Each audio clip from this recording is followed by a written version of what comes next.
Om Namo Bhagavate Vasudevaya. Om Namo Bhagavate Vasudevaya. Om Namo Bhagavate Vasudevaya. Om Namo Bhagavate Vasudevaya. Om Namo Bhagavate Vasudevaya.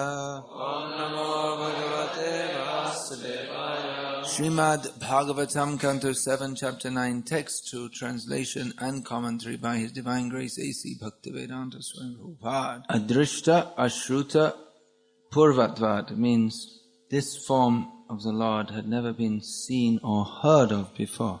So that even Sakshat Shri, the goddess of fortune, did not recognize him. Here stated Sakshat Shri, she is directly the goddess of fortune. Laksmi Devi has many expansions, but here is directly Lakshmi, the wife of Lord Narayana. And even she wasn't aware of such a form of the Lord, and she experienced great fear also. Or fear may be in the form of apprehension rather than great fear. No, that word apprehension, do you have a similar word in Czech? Is it like... It means you're not quite sure and you don't have firm... You feel that something might be fearsome here. You're not quite sure what's going on. It's one stage of fear. Afraid Nrsingadev's going to jump in the window? So even Lakshmi Devi herself, who is directly the wife of Lord Narayan, didn't know what to make of this. You know that idiom? Didn't know what to make. Wasn't sure how to understand. It means she didn't know how to comprehend this situation. She didn't comprehend the situation, or she didn't have a clear understanding of it. And generally, fear is caused by, or often fear is caused by not knowing, by lack of knowledge. Just like if you come to in the evening, if you're going on book distribution and you come to some remote, you have to go down a long lane full of old trees, and it's just evening time and getting dark, and you come to some old building, and you look in the window and it's full of cobwebs, and you hear some creak, and it's like, oh, there might be some ghost in here or something. You don't know, but you feel afraid. The signs look like that. Fear of the unknown with fear that it might be something very bad for me here. Because they'd never seen or heard of a form of the Lord or of anyone which is half man, half lion. And generally lions are very fearsome. And they'd just seen Nrsingadev rip Hiranyakashipu and all his soldiers to pieces. And maybe the demigods were thinking, well, maybe us too. That he just happened to see Hiranyakashipu first. So a lion is a lion. He doesn't distinguish. This is a nice man, let him go free, and this is a nasty man, and I'll kill him. So he saw Hiranyakashipu first, he ripped him to pieces, and then all his soldiers came and he ripped them to pieces. He's still angry, maybe he'll rip us to pieces too. So they weren't quite sure. Pretty sure this is Narayan, who is our well-wisher, but we never saw him like this before. And he seems to have become like an angry lion, so maybe Narayan, but angry lion you better be careful of. The philosophical understanding got a bit clouded over there. Just like if you go into some zoo with the zookeeper and he takes you in the lion cage and he tells you don't worry, but still you're going to worry. The zookeeper goes in every day and he doesn't feel worried, but someone else may feel worried. I remember as a child I was taken to some zoo and they had these big snakes, and then you could pay some money and they'd wrap the snakes all around your body, and then you pay some money to have the photograph taken. So they said to me, you want to do? I said, no. They said, oh, the snakes are harmless. I thought, all right, let them be harmless to someone else. Because the natural fear, the very form of a snake is fear-inducing. There's some species of snake which looks and acts like a cobra. If anyone or any creature comes near it to threaten it, it comes up and puts out its hood and hisses like this. It's not a cobra, it doesn't have any poison, but it looks like one and it's enough to frighten others off. So the form of a lion or of a snake is naturally fear-inducing. And even Sakshat Shri was feeling some, like that, apprehension, trepidation. Not quite sure. Prahlad Maharaj wasn't feeling afraid. That comes out at the end. Everyone else was feeling afraid. He was also in the same situation of not having seen or heard of such a form of the Lord before.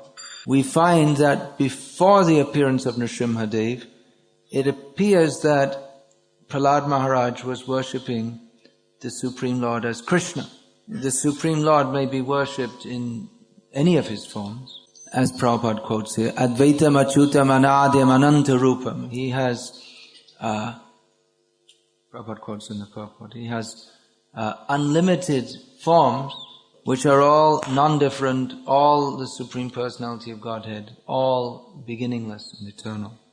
Devotees tend to focus on one form of the Lord and worship Him in that form, whether as Ram, Nrsimha, Varaha, Kurma. It appears that Prahlad Maharaj was focusing on the original form, Krishna. Sometimes people say, well, was there any worship of Krishna? I mean, he's just recent. But Ram came first. But we find that even before the appearance of Ram, Prahlad Maharaj and others were worshipping Krishna.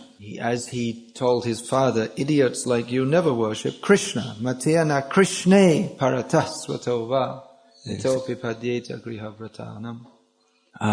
it stated that Prahlad Maharaj, in his ecstasy of Krishna consciousness, he was Krishna Graha. Graha means a planet which grabs you. In other words, a planet whose influence affects you. This is in the science of astrology. So in the science of astrology, we don't find Krishna as one of the planets. Golok is not one of the grahas. These are all, in astrology, the material planets are recognized. But here the analogy is given that Prahlad Maharaj is Krishna Graha. His consciousness was completely captivated by Krishna. So Prahlad Maharaj, he worshipped Krishna, and he immediately recognized Krishna when he appeared in this adrishta, ashruta, purvatvad, never previously seen or even heard of form. And he had complete faith that this form, even though in the previous verse mentioned sangrambha, extremely angry, he is my well-wisher. Because he knew that this is the same Lord who had protected him in so many circumstances. That Prahlad had been subjected to so many situations which were meant to cause his death, but again and again he had been protected. It wasn't simply by good luck. By good luck you might be saved from otherwise certain death. One is driving on the road on a winter's day, icy road, and all of a sudden the car does a gymnastic act in this ballerina act in the sky and comes crashing down. And everyone looks and says, well, the funeral company is going to have some more business now. And everyone just gets out of the car and walks out, and everyone's astonished. How could you survive that? Or someone goes to the guillotine and somehow or other it's not working that day. Gets stuck. Doesn't work. So that may happen by good luck, you might say. Although even luck in Sanskritam, the word is daiva, which means not exactly luck, it means that which is ordained by the God, by the Supreme Lord. But again and again and again, Prahlad was saved from circumstances, he was saved from attempts to kill him. And he understood this is Krishna protecting me. And he knew that this Nrsimhadev is Krishna because Hiranyakashipu had specifically asked him, is your God within this pillar? And Prahlad said yes. And when Hiranyakashipu struck that pillar, then Nrsimhadev came out, and then Prahlad understood, oh, that's Krishna. I said he's in there, he's in there. So he came out in this extremely angry form, and Prahlad could understand that he's come to protect me, that he had indirectly protected me on but not indirectly, but by not by his personal presence, but by his arrangement. He had protected me on so many occasions. Now he's personally come to protect me. So this anger is not meant to destroy me, it is meant to protect me. Of course, anger is very dangerous. It's someone who is, when one is angry, then often angry people do things that they just lose all their intelligence. Sammohat smriti vibhramaha, one forgets everything due to anger. And sometimes someone who is angry, they love their wife as much as anyone can love them in the material existence, but in anger they may just kill them, because then afterwards they regret it. So, but even then Prahlad, he didn't think, well, Nrsimhadev might kill me also, because anyway, he protected me so many times. And, yeah. So if he wants, he can kill me. If he wants, he can protect me. It's up to him. That is the attitude of a devotee. Marobi rakhobi jo ichhatoha. That is, Bhaktivinoda Thakur says. Bhaktivinoda Thakur. Nittadasa pratitua adhika. That you can protect me or kill me as you like. That's up to you. That's your prerogative. It's easy to sing these songs, but it may not be so easy to have such an attitude. But Prahlad Maharaj, he's a completely surrendered soul. Not that Lakshmi Devi isn't, but to magnify the special closeness of Prahlad to Nrsimhadev in this Leela, even Lakshmi appears to be afraid of Nrsimhadev on his appearance.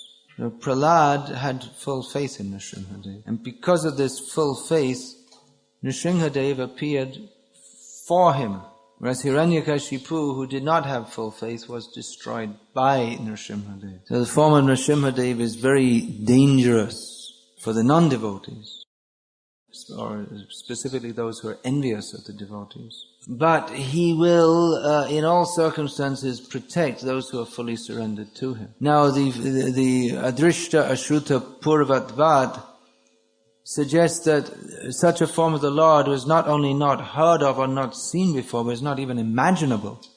There are various, what are called mythological figures in history, like the unicorn. Unicorn. You know that in Czech? Huh? Or the griffin, you know that one? It has the body of a horse and the head of a lion. I think so, I'm not quite sure. Maybe you have your own Czech ones. Well, yeah, slightly different. What about dragons? So that we have. Such, well, they call them mythical, but personally I think they probably existed at some time. Otherwise, why is there such a widespread, what they call folklore about it? Probably exists somewhere even now, but anyway, that's not really our subject. That's for more one for the New Agers or something like that. But no one had imagined the form of Nrsimhadev. There can be God like this. People have different ideas about God. There's a widespread misconception. Widespread means all over the world. People think that, well, God can be just like you want him or her or it to be. Sometimes prestigious magazines, which are supposed to be for intellectually minded people, they do surveys of what do you think God is like, thus revealing their foolishness of being subject to the misconception that God is subject to our opinion. Well, I think God is like this. Okay, well for you, God is like that. God is unlimited, so He can be any way you want Him to be. Today I think God is like this, and tomorrow I think God is like that, so God has to change. It's based on this impersonalistic misconception that God is everything and therefore can be approached in any way, and you can see God is in everything, and you can see everything that as you like as God, which is not incorrect if we have knowledge of the specific original form of the Lord. Then if we are advanced in understanding Krishna, then we can certainly see Krishna everywhere and in everything. But without reference to the original form of the personality of Godhead, if we simply imagine anything and everything to be God, that is offensive to Krishna, because we adjudge that which is material and certainly not God to be God. Good translator. I hope to translate all of this. So, but that is a misconception, that just you can see any object and put a sticker on it, God, and then when you don't like, you can take the sticker off and put it on something else. So the demigods, they didn't make that mistake. They know the form or the forms of the Lord, but they had not heard of or seen of or imagined such a form as this. And even Laksmi Devi, who is his wife, hadn't seen or heard or imagined of such a form. So how is that possible? Because she's his eternal associate. What's the answer? Prabhupada already gave it in the purport. Because he never appeared in that form before. Well, not recently, but Lakshmi is the eternal wife of the Supreme Lord. And even though he may not have appeared in this kalpa, in this form, Nrsimhadev is eternal, so you'd think that she'd have some knowledge of him. He is eternal, and although he hadn't appeared in this kalpa, in this form, she's also eternal, and she's also has full knowledge of him. It's not that Nrsimhadev, on Lord Narayan, suddenly took this form of Nrsimhadev. That form is eternal. Someone else has an answer here? Yeah, he got it. Here it states in the purport. The goddess of fortune, being inspired by Leela Shakti, could not appreciate this unprecedented form of the Lord. So this Leela Shakti is very important. Without it, there's no Leela. Because it makes even the old Leelas always seem new and fresh. And actually they are always new and fresh. And that Leela Shakti works, even just like, I'll give an example. We read or hear or see the drama of Ram Leela again and again and again. Each time it seems fresh. Each time, for instance, when Lakshman is knocked down on the battlefield, it looks like he's about to die, and we all become afraid. Oh, Lakshman's going to die. Well, you know he's not, because you've already been through the story so many times, but still that fear is there. Oh, now it's a very serious situation. Usually you read a novel and then just throw it away. They had made paperback book, especially made so you can read it once, and it's very cheap paper, and throw it away. Because once you know the story, then there's no fun in reading it anymore. You know what's going to happen. But with Krishna Leela, Ram Leela, it's not like that. Leela Shakti works to make it always fresh. So, Lakshmi Devi herself couldn't fathom what was going on here with it. What is this unprecedented form of the Lord? And it is difficult to see. I mean, you wouldn't normally think of God being like that, would you? People outside of Hindu tradition or Vedic tradition, they find it difficult to accept Krishna as being God. What to speak of Nrsimhadev? Krishna is very kind, but so that fits in, but that he's a young boy, that doesn't fit in, because they think he should be an old man and lots of big muscles and have a bunch of, big heavy guys around him. Like, he's all powerful, so he should look like some big, gang leader or something like that.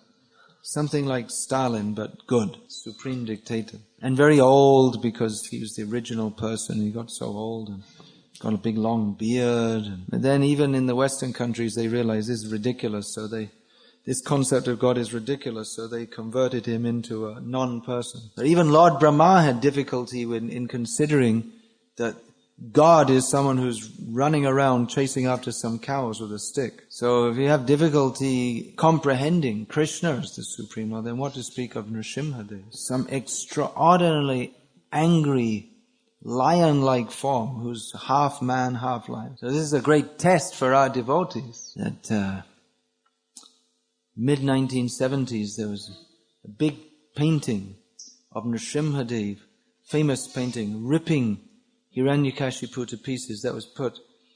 We have this big temple in London, Bhaktivedanta Manor. The temple room must be about this size, I guess.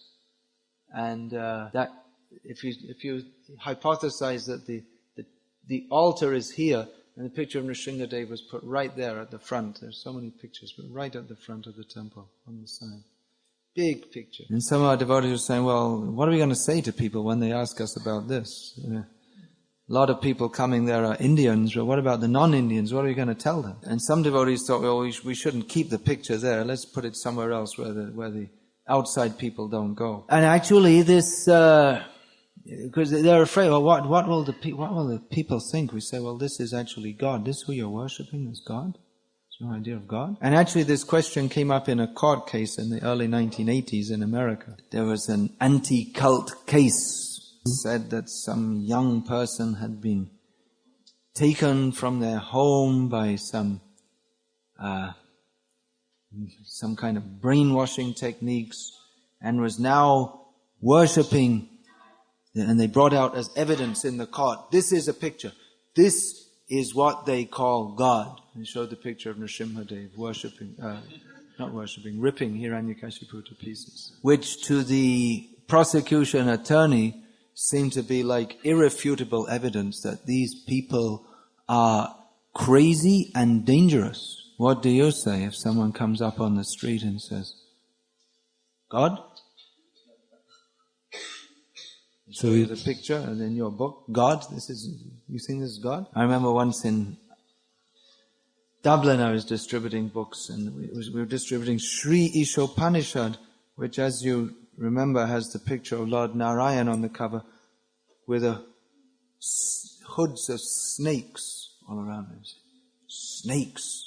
The priest came and said, snakes, this is Satan. Now in a court case that had come up in about 1976, I think it was the first brainwashing case so-called brainwashing case against devotees in America. Prabhupada, the devotees came from America to see Prabhupada in India and said, what are we going to do? What are we going to say? They're accusing us. Prabhupada said, well, this is very good. This is a good opportunity to preach. Now we're in the public attention. So he said that you should say to the judge and all the attorneys that if you want to judge our movement, first of all, you have to know it's what we stand for. So you should understand our philosophy. So, first of all, you read all of the books by Srila Prabhupada, then we'll proceed with the case. That was Prabhupada what he told they should do. This is our defense case. One set of Prabhupada's books. You have to read them. So when a few years after Prabhupada's disappearance, a similar case came up, and they said, look, your worship, this lion ripping a human being to pieces, and they're worshipping as God. Maybe that's their philosophy, that we should go around and rip people to pieces. Around that time they had this Charles Manson. He was some crazy guy who, ripped people up and wrote things on the wall in their blood, and some cult leader, and he used to chant Hare Krishna also. It was pretty dangerous. So it was a great opportunity, it was a great challenge that this came up in the court. You're worshipping this lion-like form as God. It was actually a great opportunity for preaching. But unfortunately, the devotee who was overseeing the court case advised that, well, we should just say that it's symbolic. The form of Nrsimhadev is just symbolic. In this way, he denied to uphold the Bhagavad-gita, the godness of God. He became a Mayavadi, that the form of God is simply a symbol of God, it's not God himself. And the devotee failed to be protected by Nrsimhadev, and he fell down from devotional service quite soon after that. So it's a great challenge. The demigods, they recognize the Supreme Lord, they recognize Narayan as the Supreme Lord, but when he came in this form, they were a little doubtful. But Prahlad had no doubt. Therefore, he's glorified as Bhakta Pravar Sri Prahlad Maharaj, the greatest of the devotees. Only he was able to approach the Lord in his angry form. Generally, in India, those who are worshippers of Nrsimhadev don't worship him as Ugra Nrsimha, not in this angry form. There are many ancient temples of Nrsimhadev throughout India, especially in South India, especially in Andhra Pradesh, but we also find in Navadvip Dham, Lord Nrsimhadev himself came there. And in other parts of India also, even in Nepal, throughout, he is being worshipped. Not as common as the worship of Laksmi Narayana or Radha Krishna or Sitaram, but it's a prominent form of the Lord being worshipped. But you won't find commonly worshipped Ugra Nrsimha in this angry form. Mostly you'll find Lakshmi Nrsimha or Yoga Nrsimha in a peaceful form. That's why I sometimes think it's a little strange where after singing this Namaste Narasimhaya and then Tavakara Kamala, and then we sing Jaya Lakshmi Nrsimha, because she's not really with this form of the Lord. She remains a little distant. With him in this particular mood of ripping Hiranyakashipu to pieces.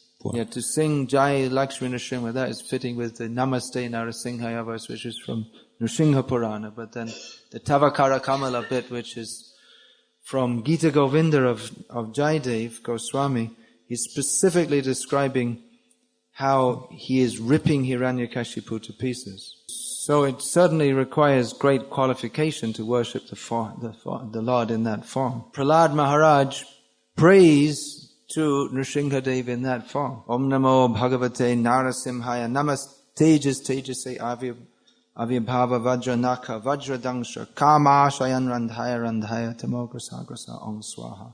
O Lord, with your fearsome teeth and your fearsome nails, please get into my heart and rip apart all my material desires. Who will dare to worship the form of the Lord in such a form or in such a mood? Therefore it's said that to worship this form of the Lord, one cannot worship this form of the Lord for any material desires. One shouldn't be a grihastha who has to approach the Lord for some material purpose. When the managers or leaders at ISKCON Mayapur, they desired to request Ugra Nrsimhadev to appear there, the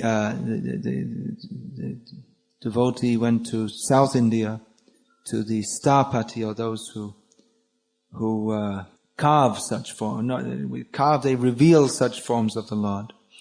And the Stapati refused to do so. I'm not going to carve Ugra Nrsimhadev. Cannot dare to attempt to reveal such a form. It's very dangerous right from the very beginning, even from the carving part. And he said, who is there to worship this form of the Lord? One of our god brothers who left ISKCON and joined the Gauriya Math, he makes a similar objection that how can you in ISKCON dare to worship this form of the Lord? It's very presumptuous of you to do so. What's the Presumptuous means that you think, you presume yourself to have a greater qualification than you actually do. That the demigods, they didn't approach Ugra Nrsimha. Laksmi Devi herself didn't. So you're presuming yourself to be on the same level as Prahlad Maharaj. This is his objection. And it appears to be, from the philosophical point of view, seems to be quite a valid objection. The Stapati had the similar objection, and he refused. I'm not going to do it. But after some time he called the devotees and he said that without my even consulting him about this, my guru told me one day that for ISKCON you can do. His guru was the famous, most prominent Mayavadi sannyasi of the modern times, Chandrasekhar Endran of Kanchipuram. It means he's a traditional Mayavadi, not one of these modern pop Mayavadis, but really, I mean, he was respected as a saintly person. He was very austere and very learned in Shastra, very saintly in his behavior. Still is a Mayavadi, but maybe the best of them. So, anyway, like I was saying, it's not really a matter of carving the deity as revealing him. It's not that you just, you find a piece of stone or wood somewhere and then you just carve it and that's it. But the Lord is already there in a specific piece of wood or stone. So after some time the devotee came back to South India and said, well, how is the work progressing? You're making good progress carving the deity? said, what are you talking about? I haven't even started yet. I said, why not? He said, you don't understand. You just don't pick up a piece of stone here. But the Lord has to reveal himself, then we'll begin. You have to find exactly the right kind of stone which is mentioned in Shastra. It has to have all the right characteristics. And then you can understand that this is the Lord waiting to be revealed by the service of the Stapati. So anyway, it's a big long story, but eventually Ugra Nrsimhadev came to Mayapur, and the formalities of installing him were going on, although he already revealed that I'm here, I am this form, before the installation began. And it's true that it requires tremendous qualification to worship such an angry form of the Lord. But the wonderful thing about it is that he's only angry towards the demons, but he's very kind-hearted towards his devotees. And particularly this form of Nrsimhadev is always revealing to his devotees that don't be afraid of me, I'm your well-wisher. And in just the very short time, how long is it, 15 years since he came there, Nrsimhadev to Mayapur? Something like that. Yes, so something like that. It's 18 years. So he's again and again revealed himself in what people might call mystical incidents as the very kind well-wisher of his devotees. There are so many stories which you can, if you want, you can ascribe to the sentimentalism or the imagination of the devotees, or you can accept this is Nrsimhadev manifesting himself. So although our God-brother's objection is, we could say it's correct from the philosophical point of view, it appears that Nrsimhadev is very happy to be worshipped there, and he is accepting the worship of his devotees. He's having a competition with the Panchatattva and Radha Madhav, who will be the most merciful. Sometimes devotees, they have competition. Deities, they have competition among themselves. Sometimes disagreements also. That's why Sakshi Gopal used to be worshipped at Puri, but now he's gone a little distance because he had a fight with Jagannath. So the non-devotees, they don't believe all these things. And they get ripped up. And devotees get Nrsimhadev's hand on their head. Very nice. But we have to have faith that this is the Supreme Personality of Godhead. So don't step back if people challenge that, oh, you worship some little blue boy as God? How can you... No, it's symbolic. Don't say that. Don't say that. Don't deny the personality of Godhead. Hare Krishna. Any question or comment? These stones and woods meant to be carved into deities, are they to be found only in India, or is it possible to find them in the West also? Is God only in India? Is it possible that Krishna consciousness can be preached outside of India? Of course not! That's what they used to think. Anything else? Do we have another mic? A cordless mic? Well, no? You don't have a cordless mic? Well, what is more important for us to realize Krishna in his original form, or to realize our real spiritual form?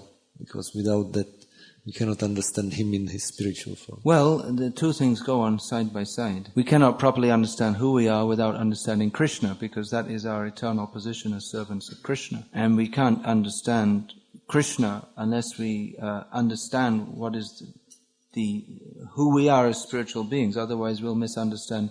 If we still think that we are material beings and we try to understand Krishna, then we'll ascribe material qualities also to Krishna. So the two things go on side by side. In general, first we understand the beginning of spiritual knowledge is to understand the difference between spirit and matter, that the spirit soul is different from the body. So that is the beginning. But to understand that fully and properly, we have to go beyond simply the knowledge of difference of the soul and the body to understand the spiritual activities of the soul, which means that we have to understand the Supreme Personality of Godhead also. Prabhupada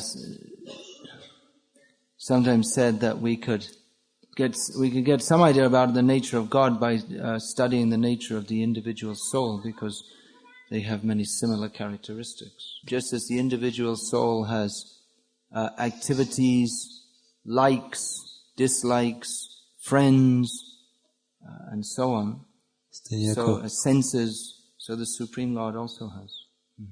Anything else? Did Nrsimhadev accept his form on the basis of these blessings that were given by Lord Brahma to Hiranyakashipu? Nice, interesting question. It would appear like that, but no, the form of Nrsimhadev is eternal. Sometimes it appears, it might appear that Krishna's activities are impelled by some material circumstance, but they're not. Rather, Lord Brahma and Hiranyakashipu also being impelled by the Leela Shakti of the Lord, acted in such a way to facilitate the appearance of this wonderful form of Lord Nrsimhadev. After the battle of Kurukshetra, Gandhari cursed Krishna. She said that this Holocaust is your fault, and so she cursed him. She was very powerful. She cursed that just as all our family died by intense and infighting, so yours will also. Now Gandhari is very powerful, but she's not powerful enough to curse the Supreme Lord. But Krishna accepted that curse, and it might appear that his whole family did die in the same way. So that may appear to be, the curse of Gandhari may appear to be the cause of the destruction of the Yadu dynasty, but actually it was impelled by the Leela Shakti of the Lord, and he had some purpose in doing so, in arranging that. Anyway. Okay, so we'll finish. Isn't there another question? There's one, I guess there. Who has? Yeah. Thanks. When it is described that Krishna is present in everyone's heart, does it mean the heart of this physical body, and is he present there in his original form? We find in Bhagavad-gita, Lord Krishna says, Ishvara sarva bhutanam hriddeshe juna tishtati. The Supreme Lord is situated, hriddesh, the region of the heart. You can open up the heart and cut it up and you won't find Paramatma. Or you can transfer one person's heart to someone else's heart cavity.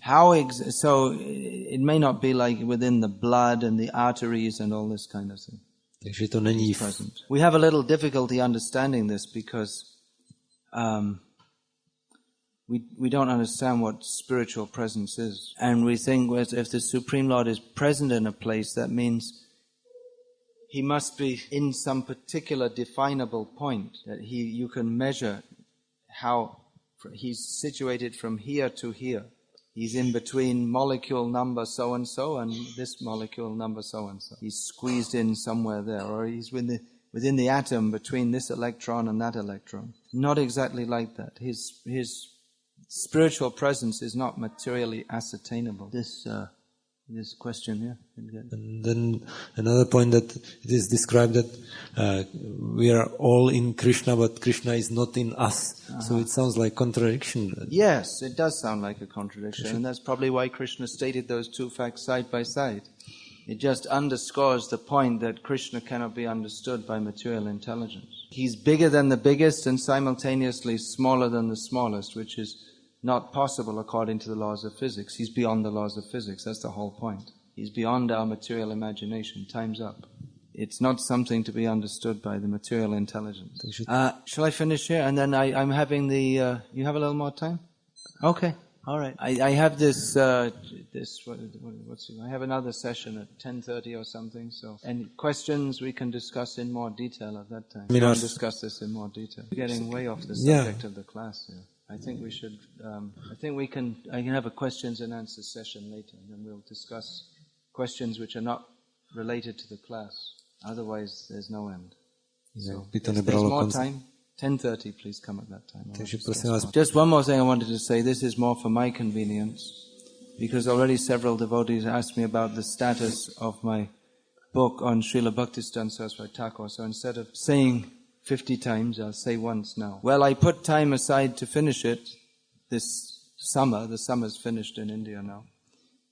But some other work came up unexpectedly, so it's almost finished. There's no more writing to do, just some fine-tuning on the editing, which is required. But now I'm traveling in the West, starting from yesterday, and I don't know when I'm going to get the time to do it. I have to squeeze it in here and there whenever I get some moments to do it. So that's the status. So when I get back to India, sometime after I get back to India, I'll be busy then also. Then I'll try and find some time, and I only need 3 or 4 days to finish it. I don't know when I'm going to get the time. Then it'll be ready. But then it will require laying out and proofreading and indexing, so maybe it'll be ready by Gaur Purnima. It would have been if I'd have left India with my work done, but I didn't, so that's it. Anyway, I can say it's a wonderful book. I can say so because I'm only an instrument in writing it. Hare Krishna. Oh, I have books here also. I think most of the people coming here have seen my books. That Chaitanya Mahaprabhu book came to check last year or not? I have a new book on Chaitanya Mahaprabhu. It came, all right. So I don't have any new books. Hare Krishna. Anyway, for those who understand English and don't know, I'm writing some books on the order of Srila Prabhupada and trying to distribute them also. They're available outside. Hare Krishna. Srila Prabhupada